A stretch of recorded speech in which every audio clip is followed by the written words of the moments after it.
Infertility treatment? What a waste of money. If we're infertile, the cause must be you. My husband hurled those harsh words at me, and in the end dropped a massive bombshell. I'm going to divorce my infertile wife and marry your sister instead, haha. Indeed, my husband chose his sister-in-law over his infertile wife. My name is Linda. I live with my husband, Nathan. Days spent with my beloved husband were indeed happy days. However, we had a hard time trying to have a baby. The discussion about infertility treatment began about 2 years into our marriage. Hey Nathan, I think it's time we started thinking about having a baby. Nathan responded with a lack of enthusiasm. Infertility treatment comes with various burdens, right? Both physically and financially. That's true, but if it's going to help us conceive, I think it's okay to give it a try. Well, maybe, but... Nathan didn't deny the idea of infertility treatment, but he was also not eager to proactively engage in it. I had become a housewife when Nathan had transferred for his job, so I guess he has financial concerns. Don't worry about the money. It's been 6 months since we moved, and I'm getting used to this place. I'm thinking about finding a job soon, so we don't have to worry so much about finance, right? If I can start earning an income, we'll have more financial flexibility than we do now. With that, he would probably become more open-minded and supportive towards the treatment, but he reacted differently than I expected. Well, it'd be great if you could start working. But? I don't know how I feel about you finding a job for the sake of getting treatments. It's like putting the cart before the horse. Don't most people conceive naturally? That's not necessarily true. Women's bodies aren't that simple. I hear that when couples can't have kids, the cause is usually the female. Slightly irritated by Nathan's words, I responded, I do hear that often, but there are cases where the male may be the cause, you know. Alcohol, obesity, even diseases from childhood can cause male infertility. He frowned disapprovingly. Maybe, but statistically speaking, it's more likely to be the female, right? I mean, I haven't had any major illnesses, and I only drink socially. I doubt the issue is with me. So you're saying you think it's my fault? I didn't say that. I'm just generally speaking. Even though he didn't say it outright, it was clear that he believed I was the reason for our infertility.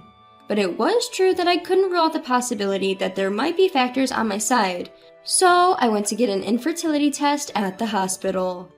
To make matters worse, my mother-in-law was standing outside our door waiting for me when I returned home. Linda, where have you been? You're a housewife and yet you're always out. Hurry up and let me in, it's terribly hot outside. My mother-in-law always visits without notice, keeping tabs on me. Regardless of how well I kept up with the household chores, she consistently found something to criticize, pointing out things like, this spot is dirty, and this isn't good enough. Reluctantly, I let her in, and the first thing she said was, So, I hear you've decided to start infertility treatment? Huh? Why do you know about that? I obviously heard it from my son. Is that so?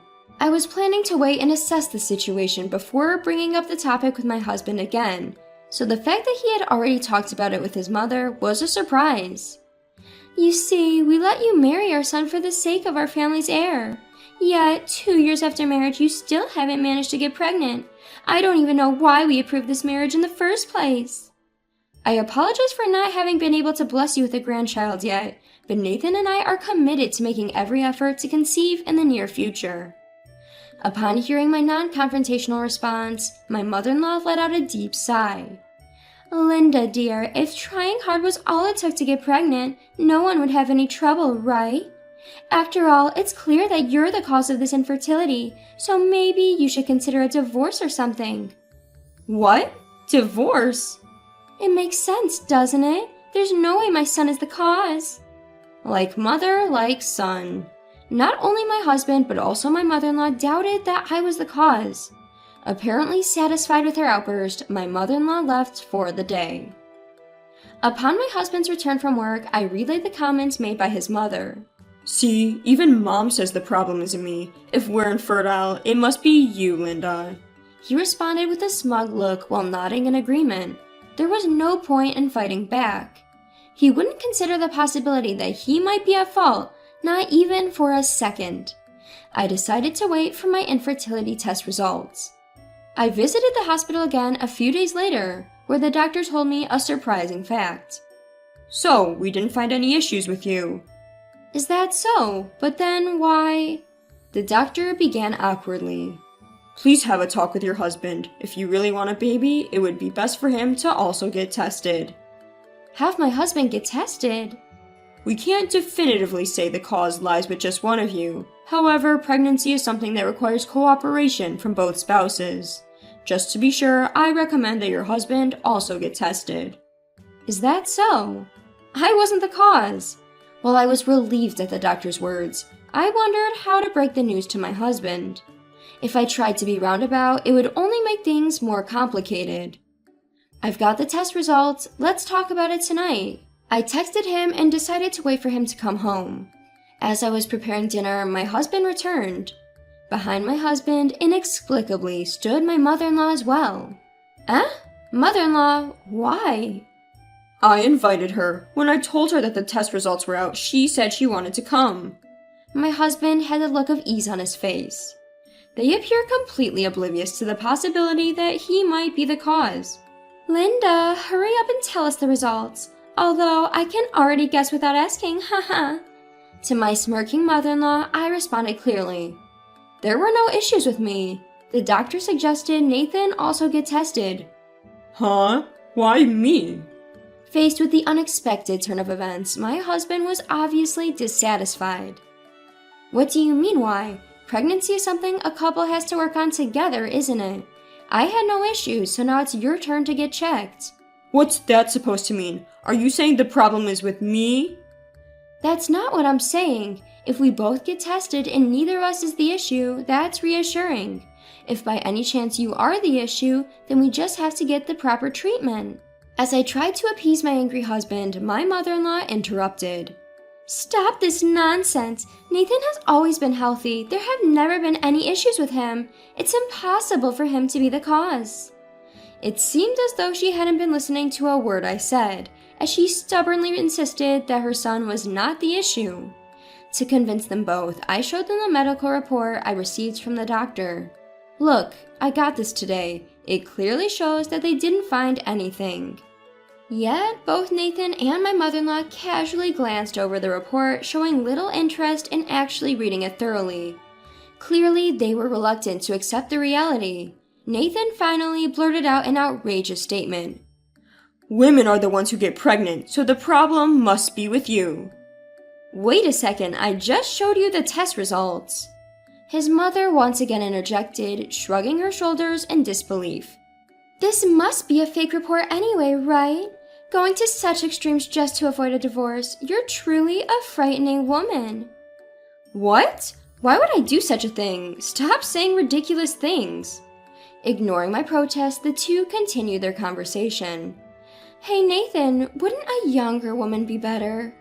Maybe. This could be good timing. Oh yeah, with her? Strike while the iron is hot, as they say. With her? What were these people talking about? A few minutes later, an unbelievable fact slipped out of Nathan's mouth. Well, actually, I've impregnated your sister. What? We recently found out she's pregnant. If I were infertile, she wouldn't be pregnant, right? My sister's pregnant? I was so stunned that I couldn't think straight. Nathan continued without paying attention to my state.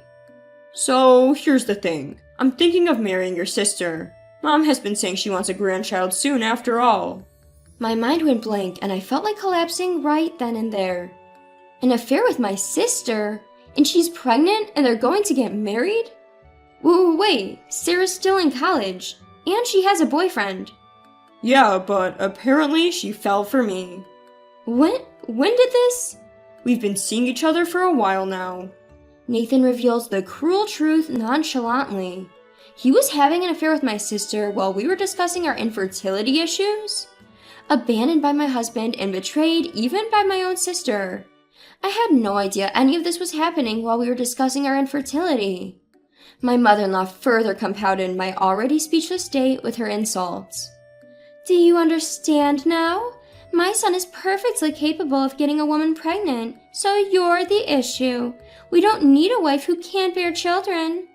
That's true. Nathan agreed with his mother. It's settled then. We're getting a divorce. I already have the papers. Fill them out quickly. He seemed thrilled as he thrusted the divorce papers at me. Are these people sane? Impregnating your wife's sister and planning to remarry? That's outrageous. That's when I felt it, the surge of anger that I can't even put into words. Fine, we'll get a divorce, but you're going to pay me alimony. Once we'd agreed, he immediately kicked me out of our home. See you around, you barren lady. I'll find happiness with your adorable sister. Later, I returned to my parents' home and explained the situation to them. They were enraged, but the truth is, they disowned my sister a long time ago. I was the only family member that my sister still had contact with. Her reckless behavior, particularly concerning money and relationships, had caused our parents a great deal of trouble. She was disowned by her parents once she started college. Nevertheless, she is my one and only sister. I'd regularly invited her to our home for meals with my husband. And this is how things end up. My parents said they summoned Sarah and my husband to give them a scolding. But I told them that was unnecessary. I knew that even if they got together, it wouldn't work out. And several years later, it was a few years later when I got remarried to Gary, someone I met at my new job, and we were soon blessed with a daughter. One day when we were out as a family, I heard a voice say, Hey Linda, is that you? Nathan. Long time no see. The voice belonged to my ex-husband. He took a quick glance at my daughter and current husband, then spoke to me with bitterness. Ah, so you were married. Lucky you, someone took you in. Mind your own business. How's your marriage with my sister going? At this, my ex-husband made a sour face. Just as I thought. I pretended to know nothing and asked him, What's with the face? You should be happy you ended up with a child with my sister instead of me. Well, you see, he replied with a pale face.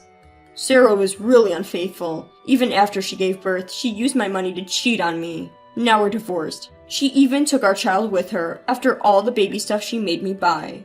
Oh dear, that sounds like quite a disaster for you, I replied, though I knew all along. I was aware of my sister's promiscuous behavior, which resulted in numerous troubles. Every time she ended up demanding money from our parents. Looking around and seeing that my daughter and husband weren't around, my ex-husband suddenly turned to me. Hey, would you consider giving us another chance? Excuse me? Don't you think it's a little too late for that? As you can see, I'm remarried. But your daughter's a stepchild, right? You shouldn't have to go through the trouble of caring for someone else's child. I don't need children anymore. Let's live freely together. He must have thought that my daughter was my stepdaughter. This man, after all this time, still didn't suspect my fertility. I boldly told this mistaken man the truth. What are you talking about? That girl's my biological daughter. Huh? His expression at that moment is something I can never forget, even to this day. He had a dumbfounded look, about 5 times more than usual. Weren't you infertile? Trembling, he asked. I explained politely.